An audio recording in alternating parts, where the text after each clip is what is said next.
I started my career in New York, working at a sales and trading bank, making $40,000 a year. Sound pretty solid, right? But here's the thing. I didn't save a single penny that first year. I was living paycheck to paycheck, month after month. And I remember thinking to myself, if only I was making six figures a year, things would have been completely different.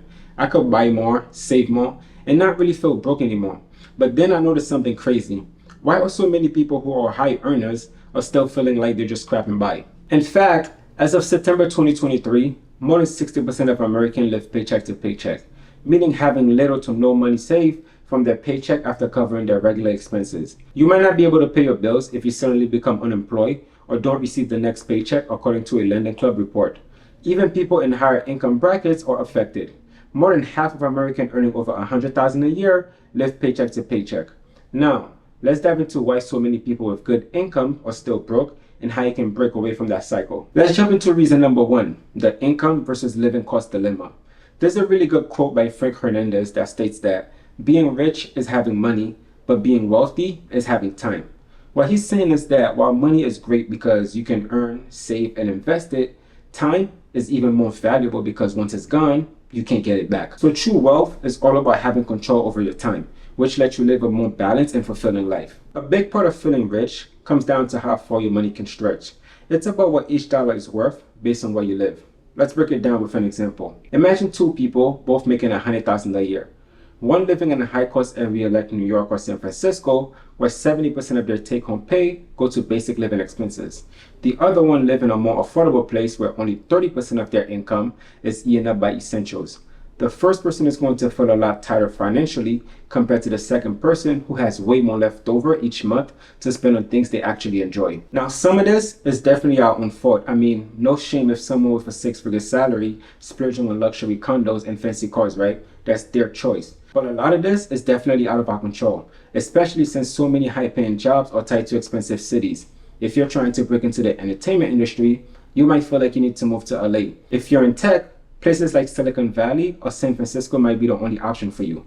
Finance job, New York and London are your go-tos. But the problem is, living in these hubs mean that your money doesn't go as far as it would elsewhere. Check this out.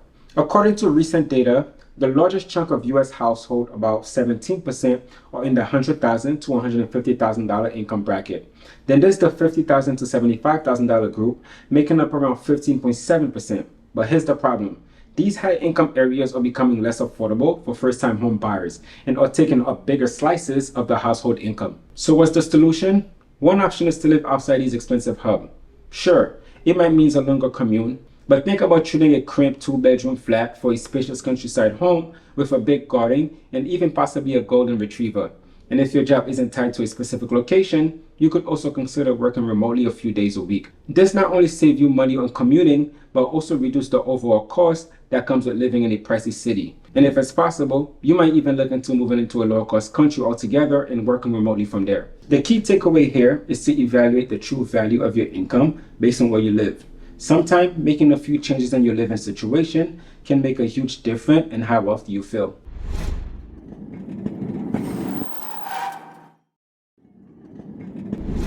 Moving into reason number two, the Doro Effect. Now you might be wondering to yourself, what the heck is the Doro Effect? Well, it's actually like the Doro Effect. So picture this, you decide to buy something new, let's say get yourself a new sofa because you finally find the perfect one. It looks amazing, right? But then you glance around your living room and think to yourself, my rug look a bit old compared to my new sofa.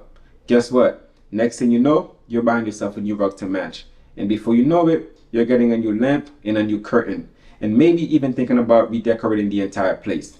Suddenly, what started as one upgrade spiraled into a whole bunch of purchases. This is the Doro Effect in action. It's like when buying one new thing set up a chain of reaction of buying more to complement the first purchase or keep up with it. It's like being stuck in a loop of earning more money just to spend it all on upgrades, leaving you feeling rich but never truly wealthy. And it's not just home stuff. Think about your social circle. You move to a nicer neighborhood with friends who has fancy cars and stylish outfit. Naturally, you might feel the urge to upgrade your own car or wardrobe so you can fit in. And it's tough because you don't want to feel out of place, right? But all these upgrades can really start to eat into your saving. But here's the real problem. While it feels great to buy new things, it can totally erase any financial progress you're making. You're earning more, sure, but you're also spending more. often on things you don't really need. And before you know it, you're right back living paycheck to paycheck, just like before, without building any real wealth. So how do you break free from the Doro Effect? First off, awareness is key. Recognize when you're falling into the trap of constant upgrade. Once you know it's happening, you can start making smarter choices. Instead of setting a fixed amount to save each month, try saving a percentage of your income. This way, when you get a raise, you can automatically save more without feeling like you're cutting back on your lifestyle. For example, instead of saving just $500 every month, save 20% of whatever you're making. That way, when your income goes up, so does your saving without you having to think about it. This simple shift can help you build long-term wealth and feel genuinely rich, rather than just you keeping up with the latest trend or your neighbors. Moving into reason number 3, the inevitable but legally avoidable. This one is all about those deductions and debt that sneaks up on you even when you're pulling in a high salary.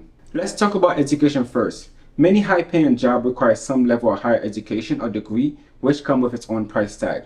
When I went to university back in the United States, the tuition was $4,800 per semester. Using today's inflation rate, that's about $6,600 now. But the reality is, tuition fees come closer to around $13,000 a year. So if you're doing a 4-year degree, that's about $52,000 a year in student debt before you even start your career. And that's just the beginning. So when I started making $100,000 a year, it didn't feel as great as I thought it would. A whopping $40,000 of that went straight to taxes and insurances. And living in New York City didn't help either. And thanks to the Doro Effect that I told you earlier, I was constantly upgrading my lifestyle. In fact, my first paycheck went into upgrading my car, and those payments kept draining my income. So even in a 6-figure salary, I didn't feel as rich as I expected. Here's the thing, when you earn a high salary, it's tough to avoid all those deductions and expenses, but there are ways for you to keep more of what you make in your pocket. First up, optimize your workplace pension contribution. Most employers offer a matching contribution, which means for every dollar you put in, they'll match it. This gets your money to your pension before the taxman can take a bite out of it. Next, make sure you're claiming all the tax relief you're entitled to, especially if you're a higher rate taxpayer. Double check that your tax code is correct and that your deductions are accurate, because any mistake you make can cost you a lot of money. Also, take advantage of all the tax incentives the government is offering. There are tax breaks for making green choices, investing in tax-free account, or even operating your own businesses and deducting expenses. These incentives are there to help you keep more of your hard-earned cash. Ultimately, feeling rich isn't just about how much you make, it's about being smart with what you have. It's about managing your money in a way that lets you enjoy the things you think a high income would buy you while you're still building real wealth. Even if you're not pulling 6 figures, these strategies can help you feel financially secure and wealthy. So if you found these tips helpful, make sure to check out my other video on why looking poor is important. Don't forget to like, subscribe, and hit the notification bell so you don't miss out on any future content.